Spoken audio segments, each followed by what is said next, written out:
La viuda Megan Lawson estuvo a punto de perder su rancho familiar por culpa de una jugada sucia del ex mejor amigo de su esposo.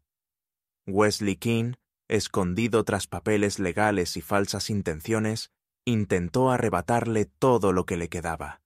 Pero el destino puso en su camino a Jacob, un desconocido con un pasado silencioso y una promesa que cambiaría el rumbo de todo. Pero escuchen bien cómo esta historia dio un giro inesperado, y por qué, al final, la justicia encontró su camino. Megan Lawson, una viuda de 34 años con 2 hijos y un rancho que crujía bajo el peso del tiempo, permanecía de pie frente al banco del condado, apretando entre sus manos una citación judicial manchada de polvo y sudor. El calor tejano caía como una losa sobre su espalda, pero lo que la hacía temblar no era el sol. Era la sensación de que todo por lo que había luchado estaba a punto de desaparecer. 3 años atrás, Tom, su esposo, había fallecido tras caer de su caballo en una zona rocosa del rancho. Un accidente, dijeron. Desde entonces, Megan había tratado de mantener viva la tierra con la que habían soñado juntos, cultivando, criando ganado, vendiendo leche y carne en el pueblo.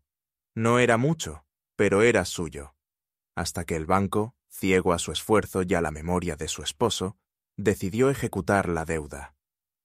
Pero lo más doloroso no era la frialdad del sistema, sino la traición que vino de cerca. Wesley King, quien había sido el mejor amigo de Tom y nombrado administrador del fideicomiso familiar, se presentó de repente como acreedor. Con trajes caros y una sonrisa que no llegaba a los ojos, había comenzado a reclamar derechos sobre el rancho, aduciendo cláusulas escondidas en los documentos. Si no pagas antes de que termine agosto, Megan, activo la cláusula de ejecución y el rancho se va a subasta, dijo Wesley, con voz suave pero envenenada, mientras se ajustaba las mangas de su camisa impecable. Esta tierra necesita manos fuertes, no sentimentalismo de mujer sola. No es personal, es negocio. Megan apretó los puños. Quiso responder, pero supo que cualquier palabra mostraría su desesperación. No tenía el dinero, tampoco el respaldo legal. Solo una cosa podía frenarlo: demostrar que el rancho seguía siendo el hogar de una familia completa, con esposo, con estabilidad. Pero su realidad era otra.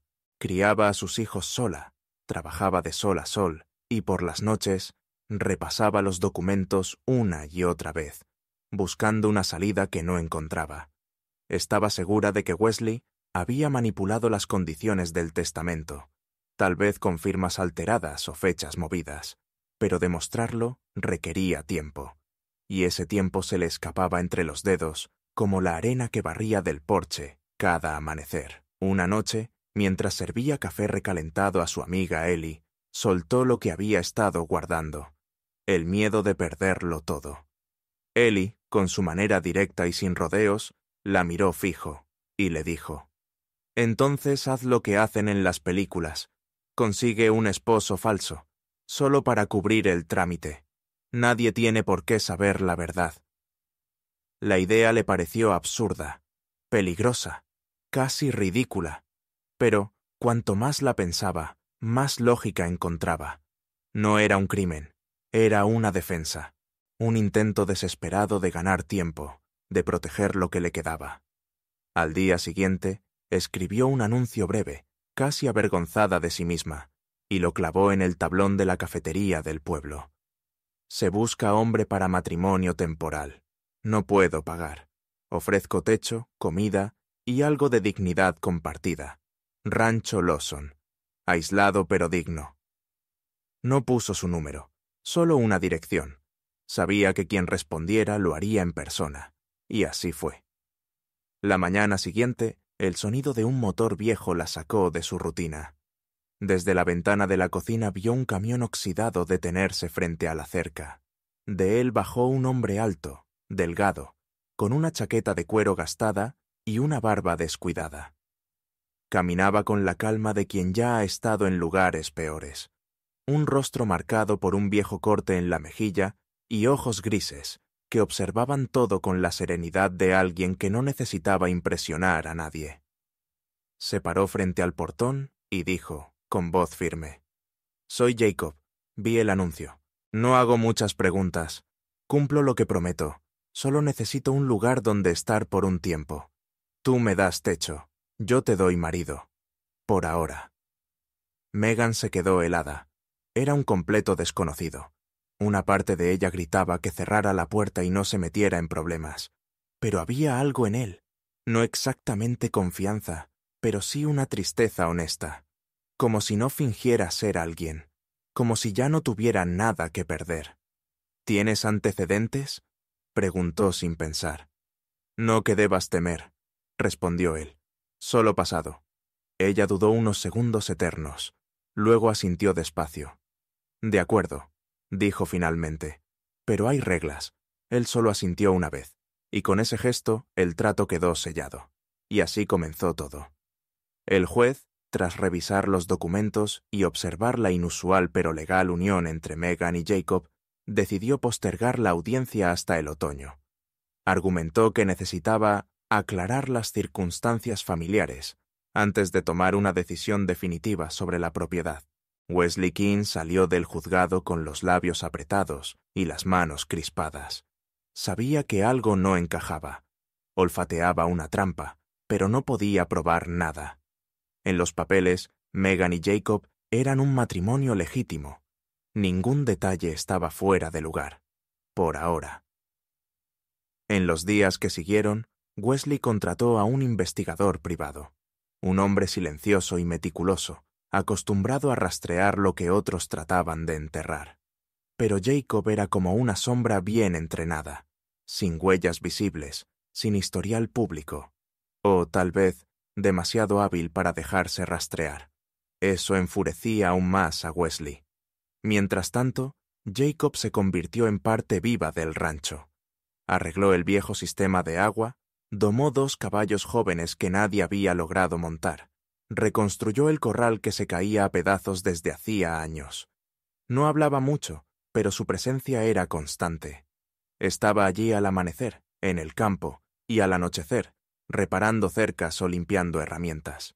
No invadía espacios, pero se notaba cuando no estaba. Una tarde, mientras el sol caía y el cielo teñía de cobre los tejados, Megan le alcanzó una taza de café humeante. Se quedó observando su perfil callado, recortado contra la ventana. «Tú no eres solo un nómada», dijo, más como pensamiento en voz alta que como afirmación. Jacob no giró la cabeza. Su mirada seguía en el horizonte. «Fui alguien. Perdí todo. Ahora no soy nadie». Aquella noche, Megan se despertó por un murmullo ahogado. Salió al pasillo y lo vio en el sofá, agitado, con el ceño fruncido. Sus labios pronunciaban un nombre entre dientes: Alisa. Al día siguiente, cerca del pozo, encontró una medalla militar semioculta bajo una roca. No dijo nada de inmediato, pero por la tarde, mientras él ajustaba una bisagra, se le acercó con la medalla en la mano. «¿Serviste en Afganistán?» Jacob la miró unos segundos. Luego asintió, sin palabras. «¿Qué pasó?» Él bajó la mirada. «Era oficial. Volví a casa. Una noche. El fuego. Mi esposa y mi hija estaban dentro». Megan sintió un nudo en el estómago. No por la historia en sí, sino por la forma en que la dijo.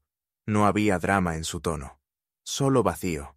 Entendió entonces que ese hombre no había venido a esconderse. Había venido a encontrar sentido. El rancho no era un refugio. Era su oportunidad de volver a ser útil, de reconstruirse, aunque fuera desde las cenizas. Pero el reloj seguía corriendo, y Wesley no se detenía. Con un informe en mano, presentó una acusación. «Ese tal Jacob no es quien dice ser. Tiene papeles falsos. No es legal». El día de la nueva audiencia, Jacob no se presentó. Wesley sonrió con superioridad. Para él era prueba suficiente de la farsa. Pero Megan, firme, no vaciló. Sacó una carpeta y la colocó sobre la mesa del juez. «Mi esposo, sí, tiene un pasado, pero en estos meses ha trabajado este rancho más que nadie. Aquí están los documentos que prueban que el señor King manipuló los límites de la propiedad y desvió fondos del fideicomiso. El juez revisó los papeles, frunció el ceño y dijo que necesitaba tiempo para evaluar las pruebas. La decisión se pospuso. Wesley palideció. 3 días después, Jacob volvió. Apareció en la puerta al amanecer, con la misma chaqueta y la mirada más tranquila. «No huí», dijo con calma. «Fui al condado, me entregué. Quise limpiar mi nombre. Ahora soy libre. Si tú quieres, puedo quedarme. Esta vez, de verdad». Un mes después, el juez emitió su veredicto. Con voz firme y mirada directa, declaró ante todos los presentes en la sala del tribunal: «El rancho permanece en manos de Megan Lawson. En cuanto al señor King, su comportamiento será revisado por las autoridades del condado».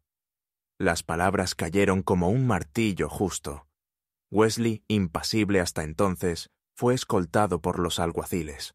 Las esposas brillaban bajo la luz del mediodía. Pero Megan no miró con rencor. Estaba de pie junto a Jacob, sujetando su mano con serenidad. Ya no era una mujer luchando sola. Ya no era víctima de las circunstancias. Era alguien que había defendido su hogar, su dignidad y su verdad. La noticia no tardó en recorrer el pueblo. Los titulares en los periódicos locales eran claros. El esposo falso resultó ser un verdadero héroe. En las cafeterías y estaciones de servicio, los vecinos murmuraban con respeto, incluso con admiración. Pero para Megan, aquello no era una historia de escándalo ni de justicia. Era algo más profundo. Era el relato de cómo el dolor y la pérdida pueden entrelazarse para dar lugar a algo nuevo, a una oportunidad inesperada entre dos almas marcadas por el pasado.